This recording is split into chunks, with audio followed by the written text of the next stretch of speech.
Hi, everyone. Thank you for joining us.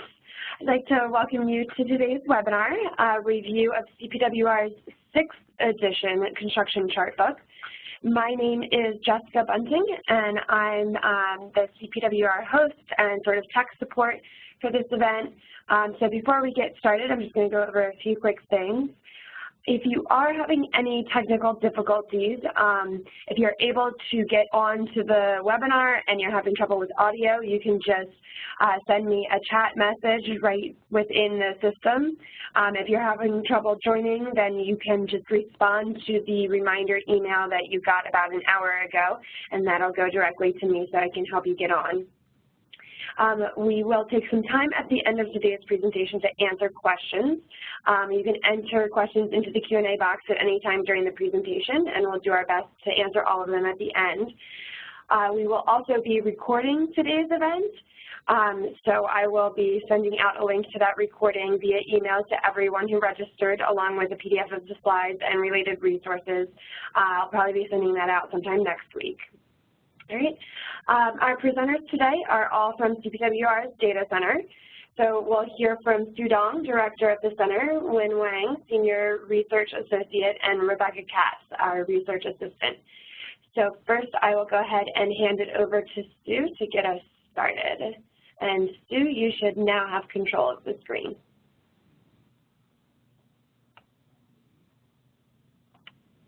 I can't hear you. If you're talking, you might be on mute. Thank you, Jessica. Can you hear me now? Yes, thank you. Thanks to all you participating in today's webinar. Thanks for your strong support to our work, no matter where you are. Today's presentations are very straightforward. After a short introduction of the chart book, my colleague Wang will share the new findings from the new chart book, and Rebecca will show you the new features we created for the new chart book by hands-on examples. I went to the CPWR R2P meeting recently. After I showed the new features, many audience, the participants told me they did not know that. That's why I thought it's better to show all the new features we created. I hope after this webinar you are able to use all the new features we created, and it's easy for you to get the numbers of data you need. Last, if we have some time, I'd like to talk about the data sources we used for the chart book and the criteria we used to select data sources.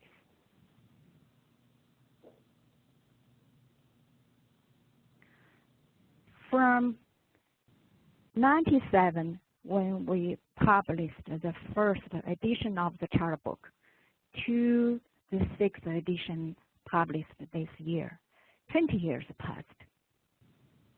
If you have to use the first edition of the chart book, if you compare the first edition to the recent edition, you can see the chart book has expanded.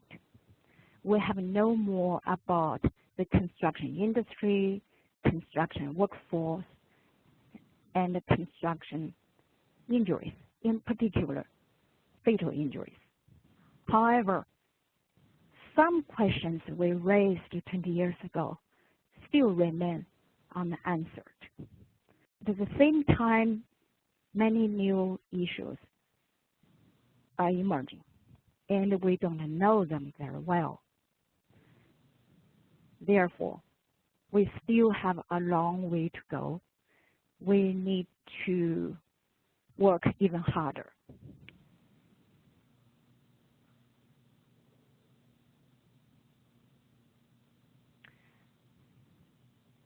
Combining this chart book is teamwork. Many people were involved in this work. Some of you may be included in the list. I have no time to read the long list, but I'd like to take these opportunities to thank for your help. Without your help, I don't think we are able to get this work done. It is still a big challenge for me to measure impact of the chart book. If you ask me how many people have used the chart book, I can only tell you, I don't know. All the numbers we put it together when we prepared the NASH progress report. I believe the numbers can change day by day. Say this, we still did it in March.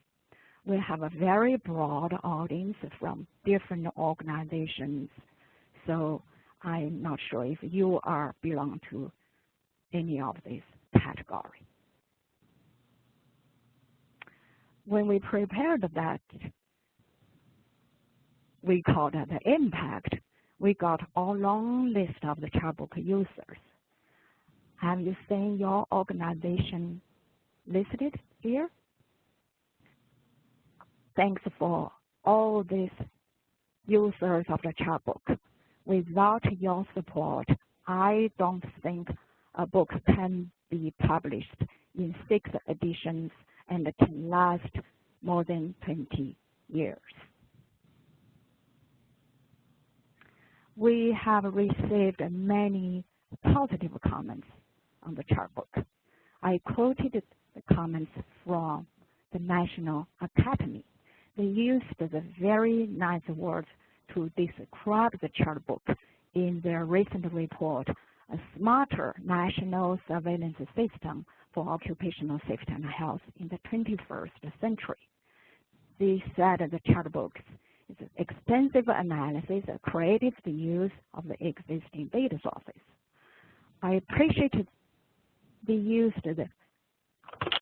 all this chart book has been widely used by industry stakeholders. Because the purpose of the chart book is to provide useful information to all construction stakeholders. So these comments confirm we have done a right thing. And these comments also encourage us to do even further.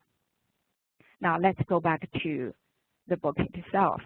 The main contents of the chart book are very similar as the previous editions. However, if you read the book in detail, you will see a lot of new findings. And specifically, I'd like to show this e-chart book. Why we call it the e-chart book? My colleagues will tell you why. Now I want to turn off this presentation to Wang. Wang, please. Hi. Thanks, Sue. We have a lot of findings in our chart book, but we can only select a couple of findings and present here.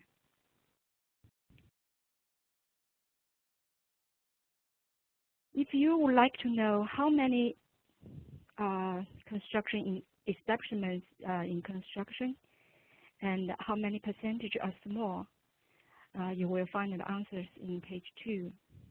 The majority of construction establishments are small, according to the 2012 economic census. More than 80% of construction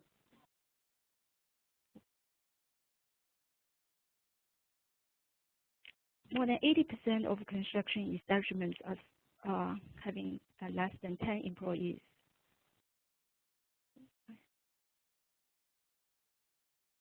If you would like to know how many workers were employed in the construction industry, what's the historical trend, and what's the unemployment rate in construction, you may want to check page 20.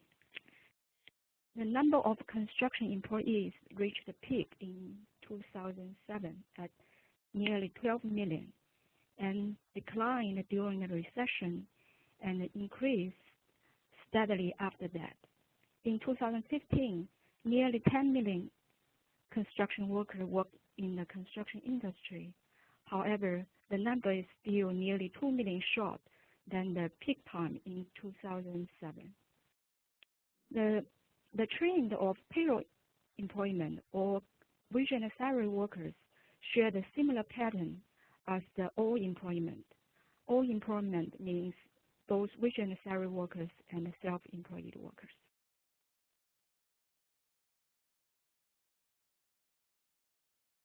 On the other hand, the monthly unemployment rate reached the peak in February 2010 at 27.1%, and fluctuated after that, but generally declined. By the end of 2015, the unemployment in construction was 7.5%,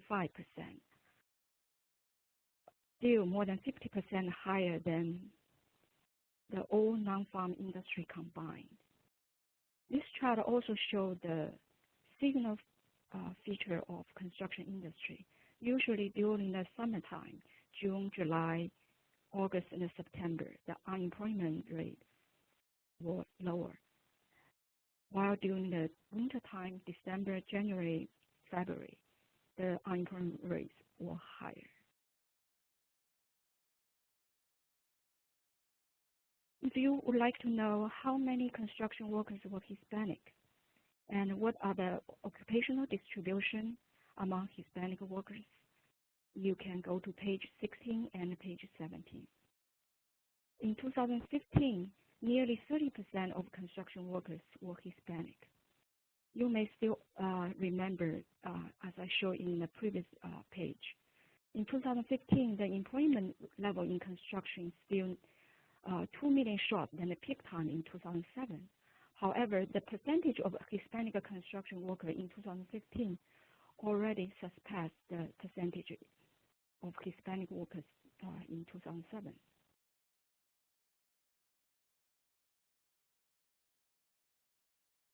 If you would like to know which construction trades had the highest number of union members, which trade had the lowest number, you may want to go to check page 12.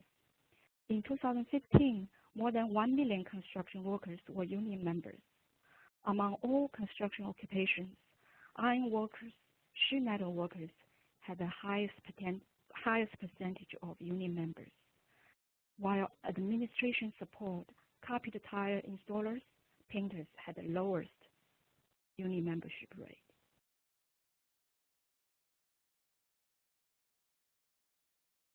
If you would like to know what's the insurance coverage among construction workers or what's the uninsured rate among construction workers, you can go to check page 26. The uninsured rate among construction workers dropped significantly since 2005, from 36% in 2005 to 21.7% in 2015. However, the uninsured rate in construction is still much higher than the all industry combined, which is around 10% in 2015.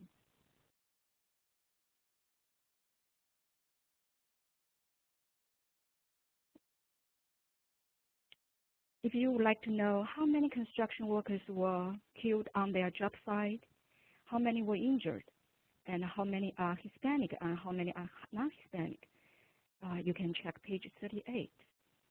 The injury trend, the fatality trend in construction follow the economic cycle, peaked during the economic booming time, actually peaked in 2006, and dropped during the recession and increased after the recession. In 2015, 985 construction workers were killed on their job site. That was a 26% increase when compared to the lowest point in 2011. Actually, in 2016, the fatality number already surpassed to 1,034. If you would like to know more information about fatal and non-fatal injury in construction in 2016, you can go to CPWR website to check our quarterly data report. The non-fatal injury trend is similar as fatality trend, declined during the recession and increased during the recovery. However, the increasing rate in non-fatal injury is lower than the fatality in construction. In 2015, 80,000 construction workers had non-fatal injuries resulting days away from work.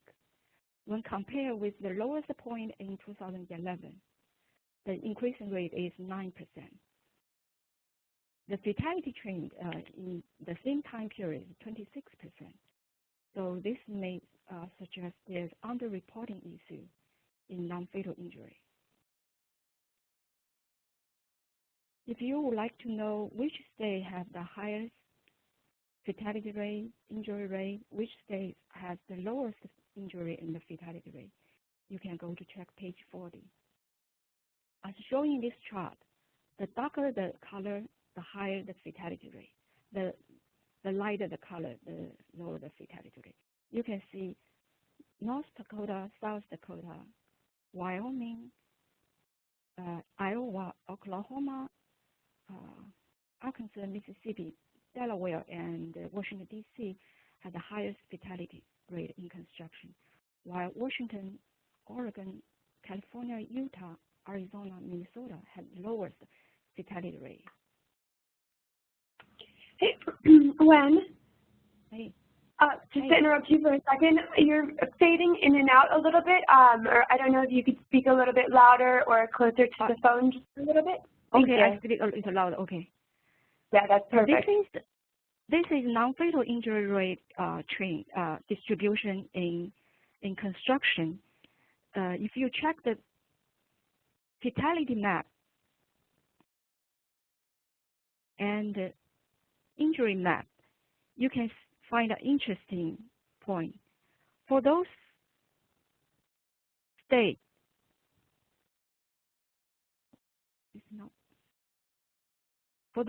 had highest fatality rate, had lower injury rate. However, for those had lower fatality rate, had a higher injury rate reported to BLS. This, from the other side, suggests that might be underreporting issue in the U.S. construction industry. Okay, if you want to know which occupation had the highest risk in construction industry and which occupation had the highest non-fatal injury in construction, you may go to page 42. Power line installers had the highest fatality rate in construction at 67 deaths per 100,000 full-time workers. That was nearly 7 times the risk of all construction occupation combined. Roofers and iron workers were the second and the third dangerous occupation in construction.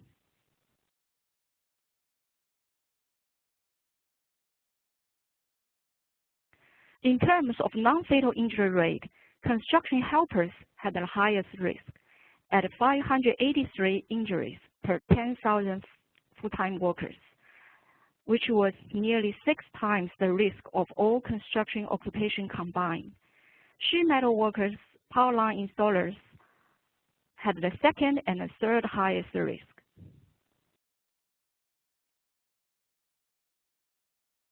What are the leading causes of fatalities in construction? Page 43 will tell you 4 to lower levels struck by electrocution and caught in between were the leading causes of fatality in construction. Each year, these 4 causes claimed 700 lives in construction, accounting for 70% of construction fatalities every year. These 4 causes are recognized by OSHA as OSHA Focus 4. This is not a secret that construction workers have a high prevalence of noise-induced hearing impairment. Based on the Building Trade National Medical Exam program, for the construction workers examined between 1996 and 2015, more than 58% of construction workers had noise-induced hearing impairment. Among all construction occupations, welders had the highest risk at 77%.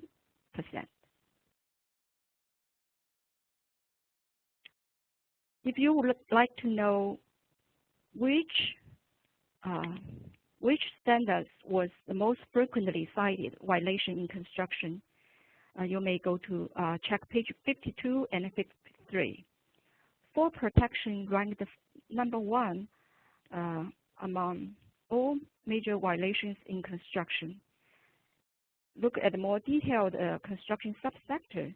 Fall protection also the highest cited violation among specialty trade contractor and construction building. Among the heavy and stable engineering subsector, trenching ranked the number 1 among all major violations in construction. The percentage of current smokers among construction workers dropped significantly since 2000. However, in 2015, still nearly 1 in 4 construction workers were current smokers, more than 50% higher than the percentage among all industrial workers combined. This is the select findings I would like to share with you today. Next, I will hand over to my colleague, Rebecca. She will talk about the new features of this chart book.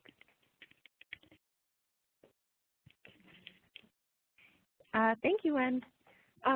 Yes, so I would like to talk a little bit about some of the new features that we have available in the chart book.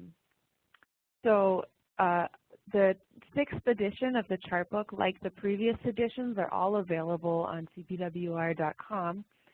You can see them here at publications under research findings and articles.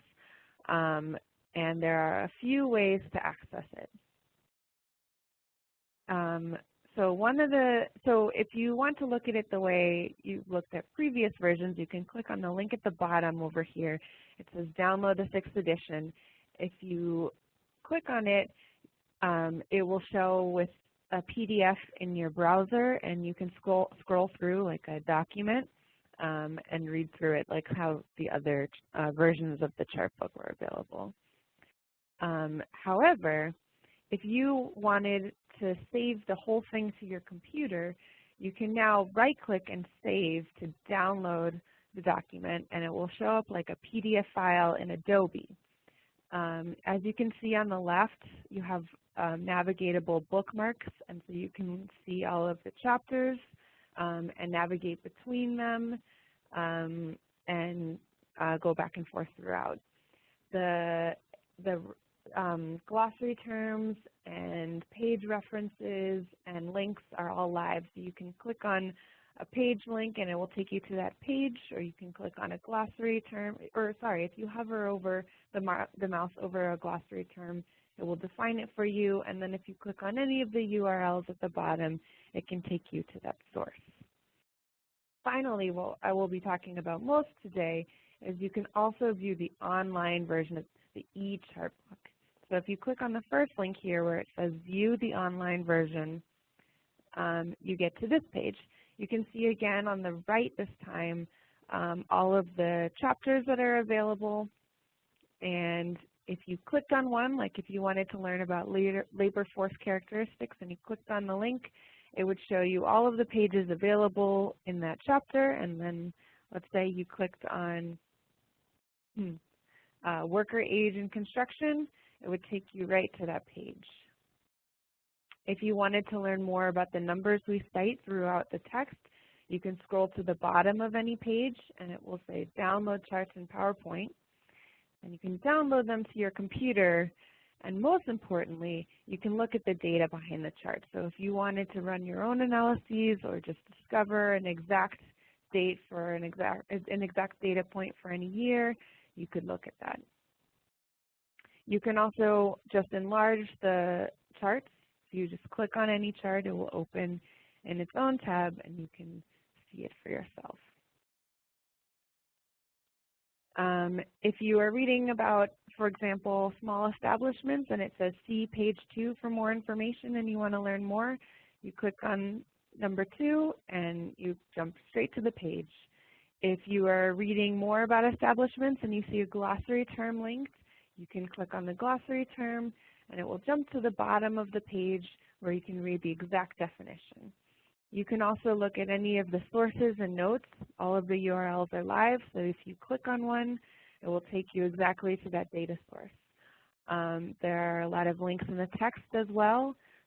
Anytime we reference something like the CPWR Ergonomic Toolbox Packs, you can click on that and view that directly. And all of the reports that we cite are also linked. So if you wanted to read about the Dodge Data and Analytics report, you could click on the URL and get the report and read it for yourself. And that's the end of that. So I don't know if we have a little bit more time, so you might want to talk a little bit more about data sources. Thank you, Wang and Rebecca. Let's go over the data sources.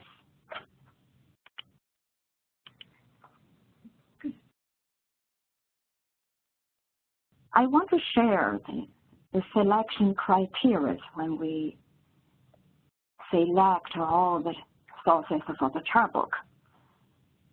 Accessibility, you know, that's very important. Whatever the data, if we cannot get access, we are unable to use. We do experience a lot of difficulties in getting access to the data we need. Validity, reliability are also so important for data. Representativeness, you can see that most of the data sources we use are nationally representative. Timeliness and completeness are also the very important standards when we selected data. There's a very long list of the data sources. I think I can only look at the major source, not in detail. The Bureau of Labor Statistics, many of the data we used in the chart book were from BLS.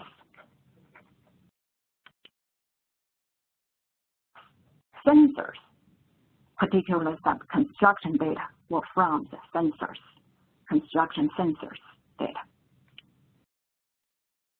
NIOSH are also one of the major data sources for us, like the ABLES or the lead exposures.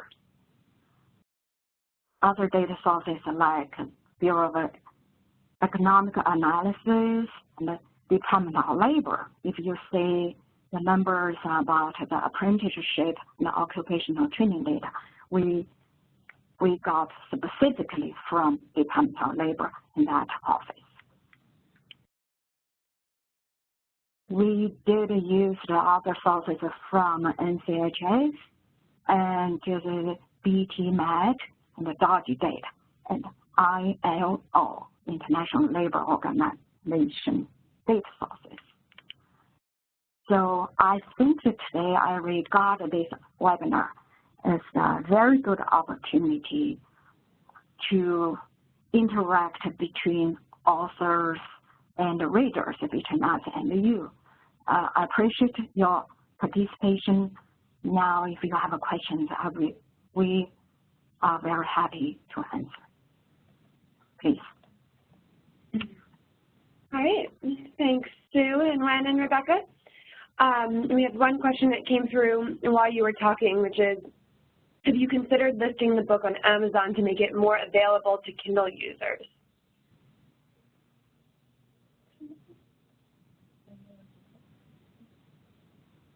Or more available? So, you know, in the past, I believe you, when it was a hard copy book, I believe you had put it on Amazon. Have you considered doing the same with the ebook for Kindle readers?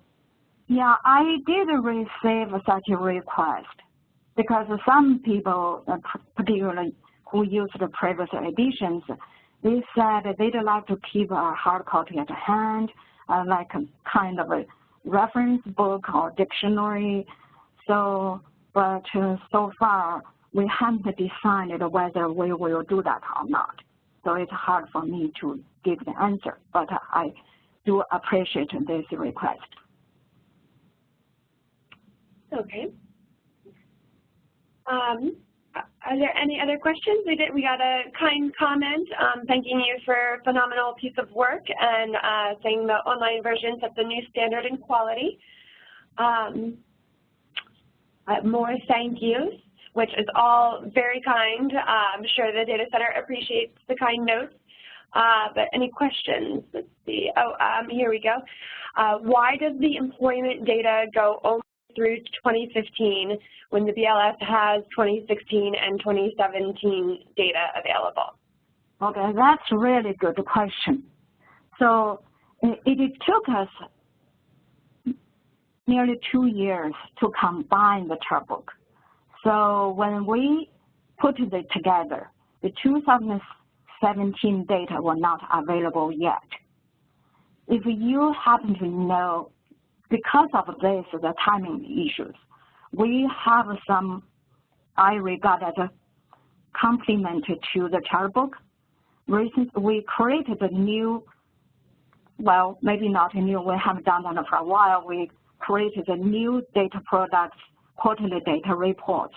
If you want to know some more recent data, probably you can get the data you need from our quarterly data report, which are available on our website.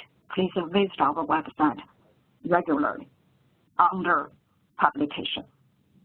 I will include a link to those quarterly data reports when I send out a follow-up email with the recording and information from this event so that people can access it. That would be very good. Thank you, Jen.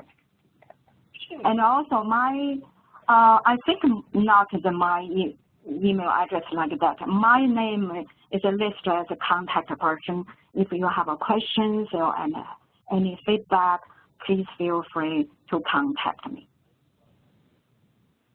Okay.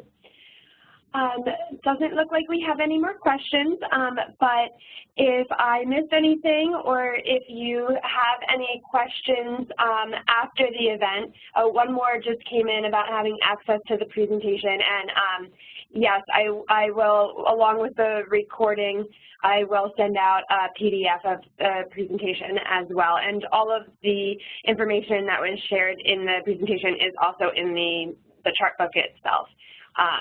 So I will be sharing all of that in my follow-up email. So thank you to our presenters again, and thank you for everyone who attended. And if I did miss any questions, you can either send your questions directly to Sue at the email address on the screen, or you can email me at jbunting@CPWR or respond when I send a follow-up email, and I'll make sure to direct your questions to the appropriate presenter after the fact. Right? Thanks, everyone. Thank you, everyone.